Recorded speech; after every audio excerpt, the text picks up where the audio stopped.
Tisztelettel köszöntök mindenkit. Nagy János vagyok, a Függetlenek Szövetségének elnöke.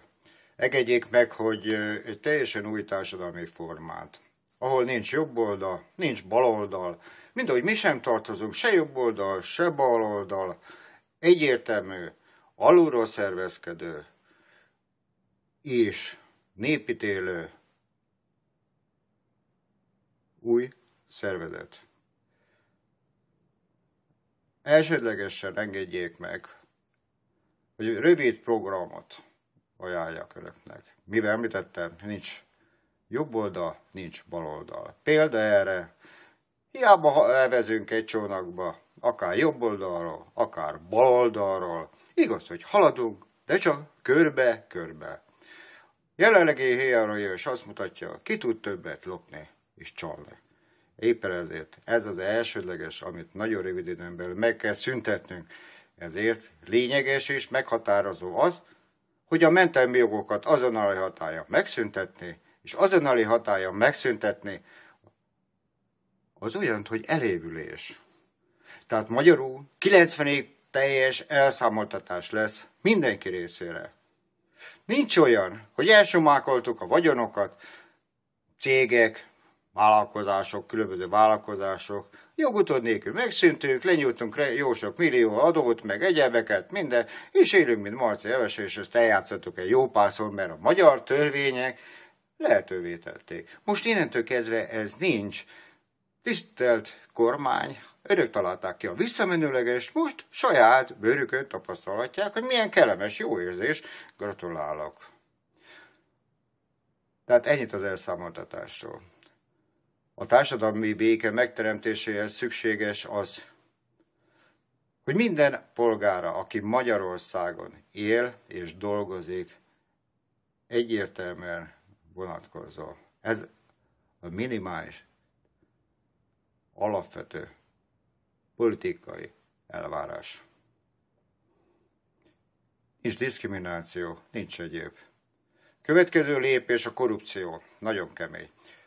Elsődlegesen a forintot, mint fizetőeszközt azonnali hatállyal megszüntetem.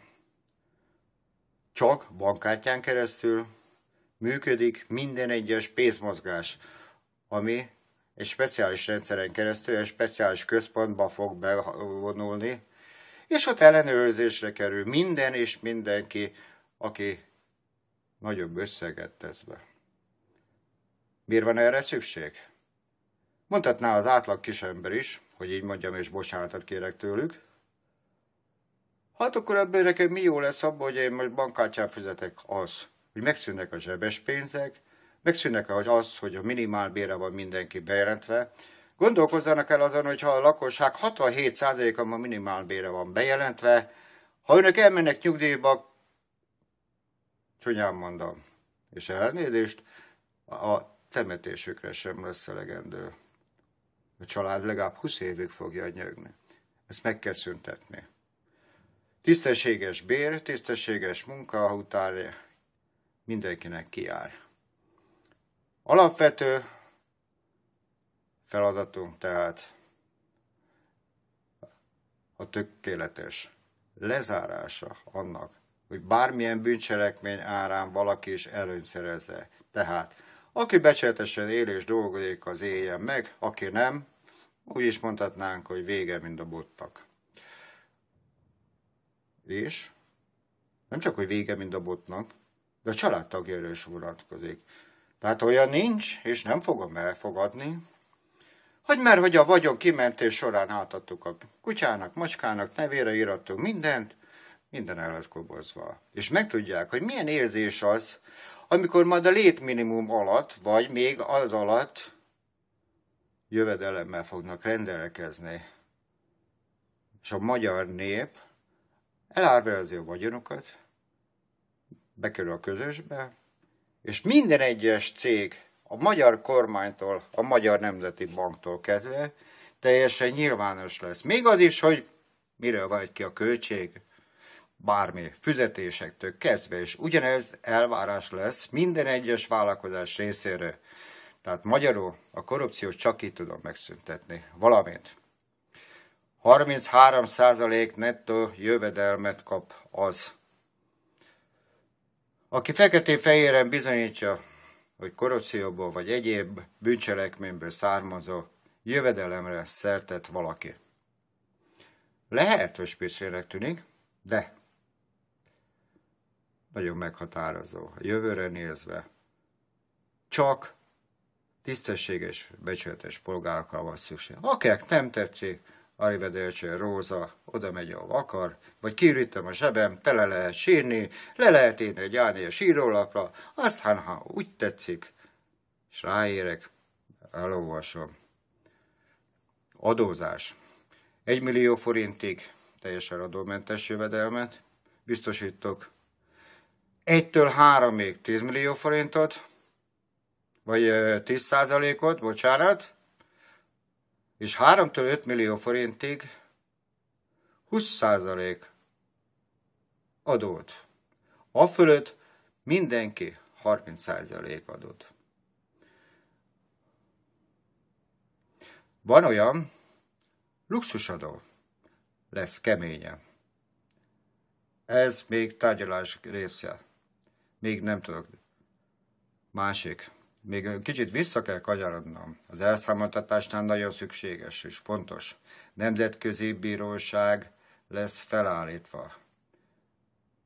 Tehát nehogy az legyen, hogy politikai diszkrimináció, egyéb különböző kifogásokkal, nyefogásokkal jönnek elő a politikusok, éppen ezért felügyelnek minden egyes mozzanatot nemzetközi emberjogi szervezetek. Magyarul. Mint ahogy a magyar törvény nem lesz ilyen, hogy 10 évig tárgyalunk valamit, és ebben eltartja magát egy bíró vagy egy bíróság. Nem, 2 év maximum. Ha nem képes rá, adja vissza az ügyet, jön a következő bíró. Ítéletet akarok 2 éven belül. Ez elfogadhatatlan.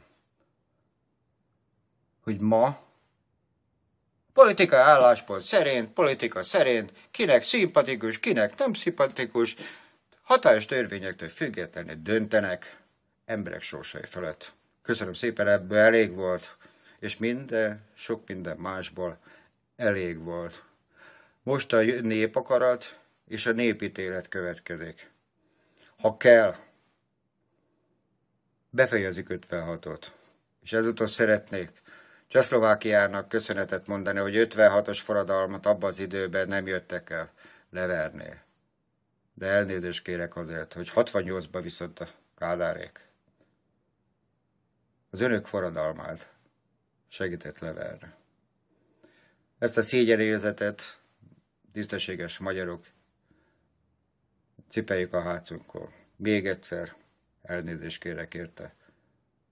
Tisztességes magyarok nevében. Természetes dolog. Senkinek nem kötelező minket választani. Nem lesznek ilyenek, ez tény és való. 5 éves választás, 10 éves választás, 6 éves választás, nem. Egy nép, egy népcsoport, ő saját maga fogja megválasztani, az a közösség, a legmegfelelőbb vezetőt. Nem főnököt, vezetőt, aki emberileg, szakmailag, minden tekintetben nekik a legmegfelelőbb. És bármikor visszahívható. Nagyon fontos változás. Ennél demokratikusabb társadalmi forma jelenleg a világon nincs. Tehát még egyszer hangsúlyozom, nincs jobb oldal, nincs bal oldal, nincs pártosdi, nincs ilyen választás, olyan választás, amolyan választás. A nép, egy közösség mindig maga fogja megválasztani a saját vezetőjét, aki őket képviseli. Ha nem megfelelően képviseli őket, akkor azonnal visszahívják. Mert elfogadhatatlan, hogy egy európai bíróságon vagy egy magyar parlamentben a pártérdeket veszik figyelembe a közösségi érdek helyett. Kicsit gáz. Aggályos. Tehát ezúttal még egyszer kérem, gondolkozzanak el rajta, és ha kell, önökkel együtt készek vagyunk befejezni az 56-os forradalmat. Általános állampolgári engedetlenséget meghirdetve, és végre Tökéletes rendszerváltozást kívánok magyar népnek. Mert ami most van, annyi különbség, hogy nem MSZNP-nek hívják, hanem hárompereseknek. Bokon Dövtos, Boros, sorolhatnánk. Rengetegen vannak sajnos. Ezek a jó tanácsadók.